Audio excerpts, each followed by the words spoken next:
I've been playing games since before I could even breathe. In my journey from a boy to a man, gaming is the one constant. But as I've grown older, my tastes have evolved, my preferences matured, my desires, they've grown more sophisticated. I demand more intensity, more stakes, more challenge. My 23rd replay of Simpsons Hit and Run doesn't hit the same way it used to. My competitive drive takes the wheel in my pursuit of triumph. I'm forever seduced by the temptations of the hard mode, or ranked play, or time trials, or a tricky platformer, or just a good old-fashioned Souls-like.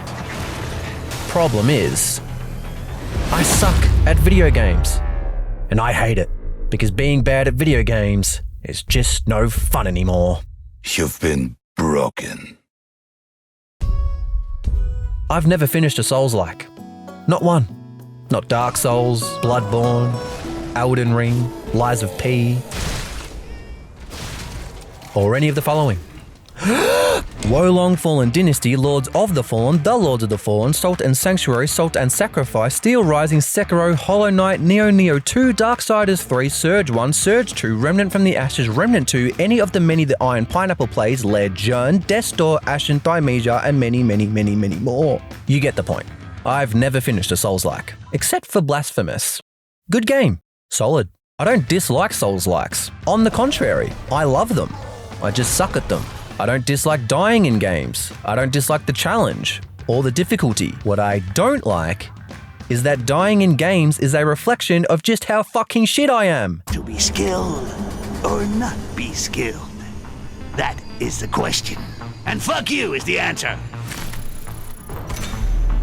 I've loved competitive games for most of my life. The first game I took seriously in a competitive manner was Gears of War 3. I had dabbled in the first two entries of the series, and while there was fun to be found, boy, Gears of War 3 was my jam. The moment-to-moment gameplay was fast, intense. The gunplay, the guns themselves, the executions, ooh-wee!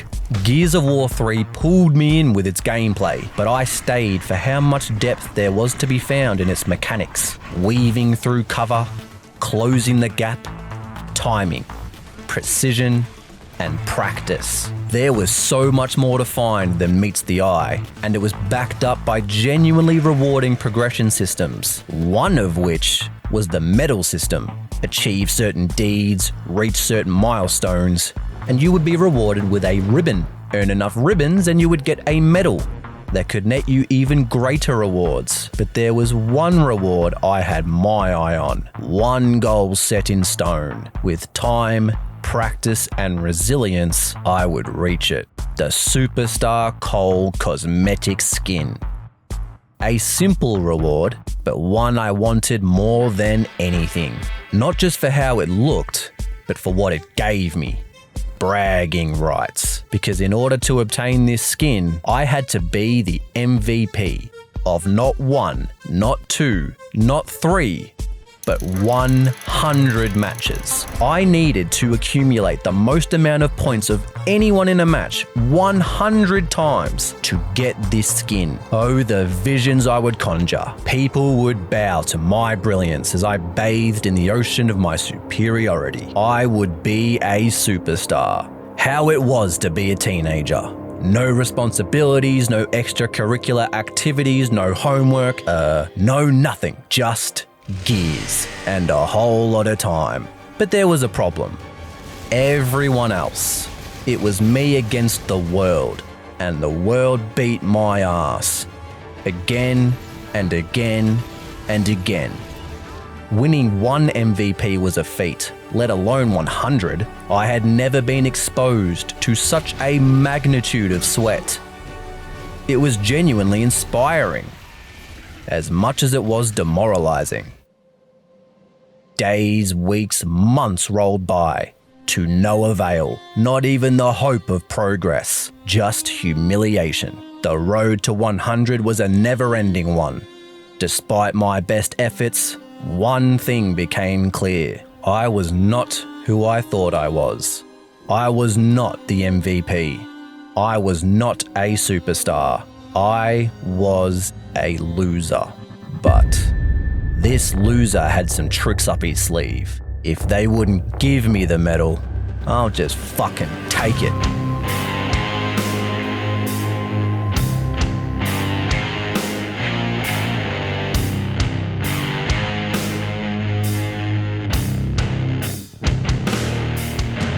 As they say, work smarter, not harder.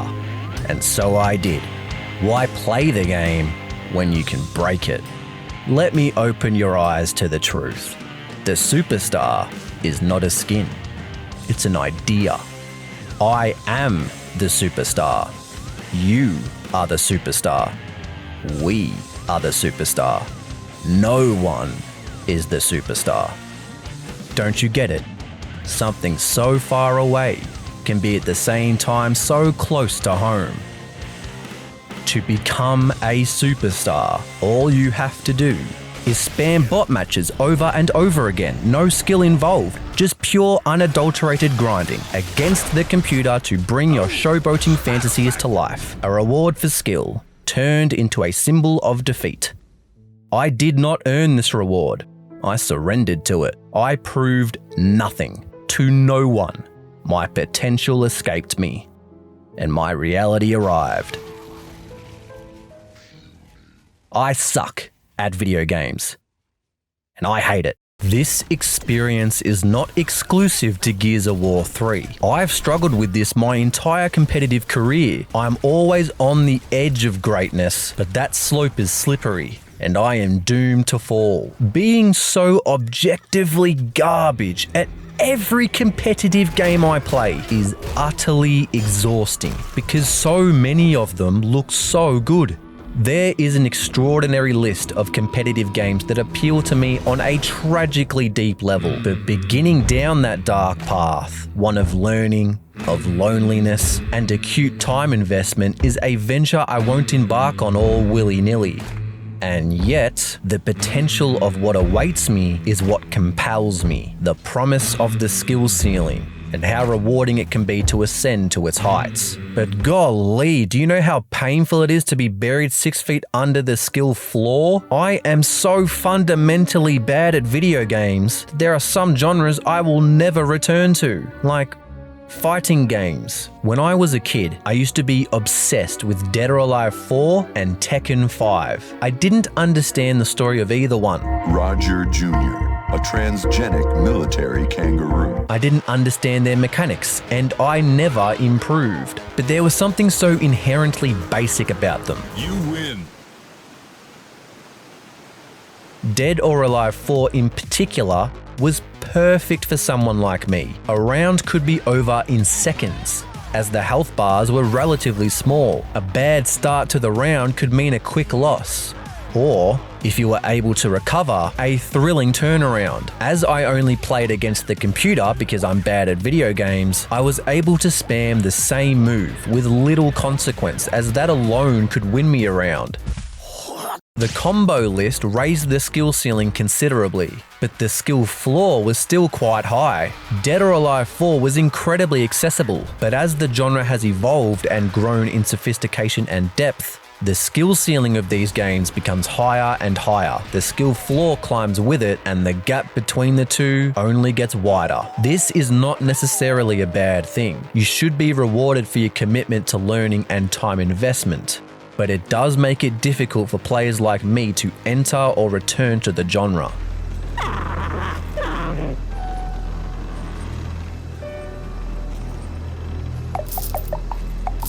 Especially when there's people who guard the entrance. Gatekeepers. What part of the enormous wall made you think, oh, visitors must be welcome? Unfortunately, it's hard to actually visualize the inner workings of a gatekeeper. It's uncharted territory. What are their motivations? What are their intentions? How do their brains work? It's something I struggle to wrap my head around, but I think I've found a pretty good example of what might be going on up there. Bear with me here. Back in 2001, the same year that we got the first Spy Kids, the first Fast and the Furious, the first Harry Potter, the first Lord of the Rings, and the second Rush Hour, we got a film that would surpass the lot. The one. The only. The one. Starring Jet Li and Jet Li. On the floor right now. The floor? This is a hospital. The floor is full of germs. Okay, it was pretty bad. Great concept, pretty poorly executed. That is not important. What is important is this scene. It's the end scene, so spoiler alert, but you're not going to watch it, so who cares? In this scene, Jet Li's character approaches a set of stairs. You don't need to know why. And he's like, I am Yulaw. I'm nobody's bitch. You are mine. Gets me every time. Anyway, he starts climbing the stairs and beats everybody up on the way to the top because he's the one, you know? After some pretty mid choreography, he finally makes his way to the top and on he goes. He keeps fighting. The camera begins to zoom out. Endless hordes approach. He's gonna have to keep fighting, and that's exactly what he does. He keeps fighting in this endless battle to prove his supremacy. But he doesn't know the truth, that he can't win because he already lost. Yulaw is your average gatekeeper. Don't be like Yulaw. It's okay to be somebody's bitch. Thank you so much for watching. This was a fun one to make, but it is over now, so I'll see you in the next one.